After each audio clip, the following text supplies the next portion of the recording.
Hi guys, I just got done eating again. Actually, what I did was I heated up some uh, beef vegetable stew. Basically, it's beef stew is what it is, but it was definitely tasting pretty good, that's for sure.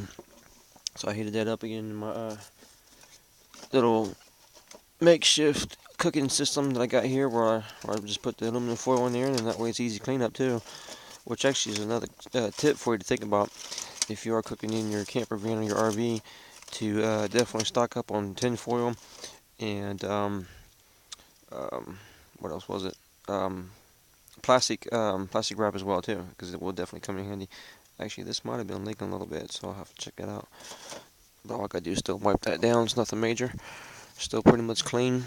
Um, Another tip I wanted to tell you about too, though, was actually I went to Dollar Tree recently, and you can probably get this at most stores for that matter. But there's some crackers that I got that's in this container, and that's what I'm saying as a tip about it is that instead of getting the crackers in a regular box that you would normally throw away, you can look for stuff like this, because if it comes in a container like this, you can go ahead and reuse a container. So I'm going to go ahead and keep this, of course, after these crackers are gone, and that way I can go ahead and reuse this. And another thing I want to tell you about, as far as a tip, is this right here. Well, let me see if I can get on the light here. There we go. You can probably see it a little bit better that way. This right here is called a P52 can opener. Let me turn around that side too so you can see it as well. And this thing right here is extremely handy. If you don't have a can opener around, then you still got one around, because you've got one of these that you can keep in your pocket, and it's also got a hole there that you can use as far as putting it onto your key ring as well too. I've actually got both. I've got the P52 and I got the P38. I use the P52 excuse me, the most. I hardly ever use the P38, but the P38 is my backup though. So if I ever lose this one, I've still got this one to use. I usually just keep this in my pocket though.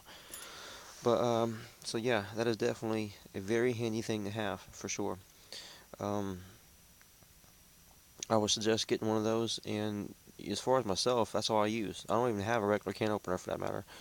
In fact, even when I'm at family's house and stuff like that, if I'm going to eat something over there, I still just use that as all I use, because it's just so handy and just so easy to use. So I would definitely suggest getting one. You can get them on Amazon for like $2. You can get them at stores too, like Walmart and places like that, for real cheap as well. For real cheap as well too.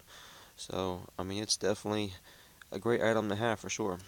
I would say even get some extras for that matter and stock up on them. That way, years later, if it wears out, then you still got some extras you can use for sure. Excuse me. And they're so lightweight too. I mean, it weighs practically nothing. I mean, you won't even notice this in your pocket. Well, maybe jingling around a little bit, but that's it. As far as weight goes, I mean, you'll not even notice it. So it's definitely worth getting for sure, though.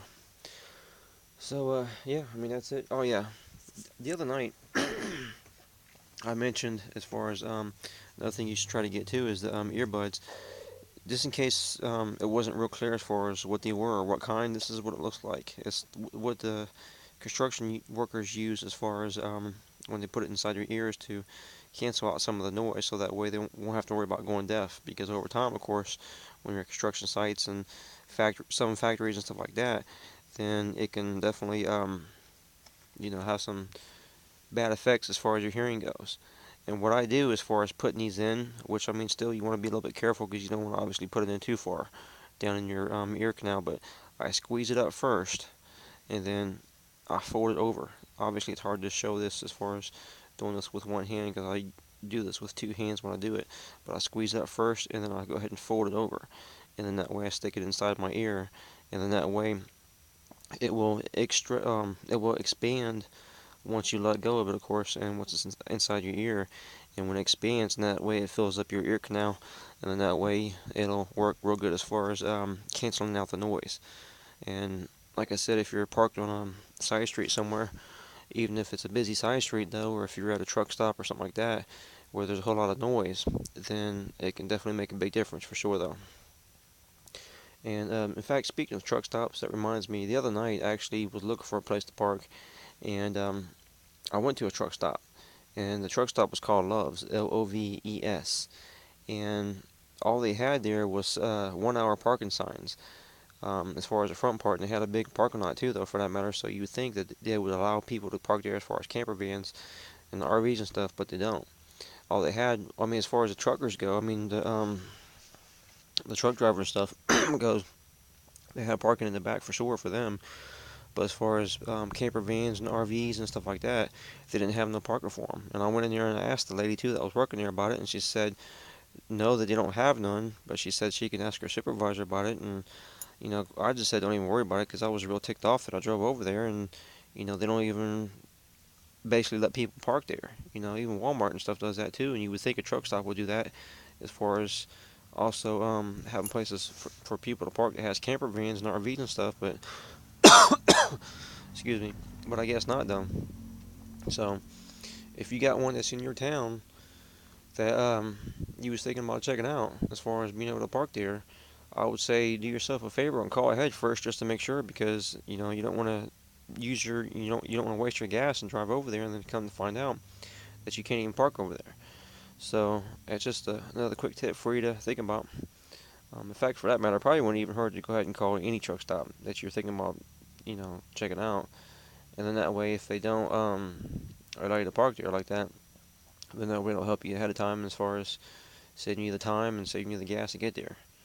So just something to think about though.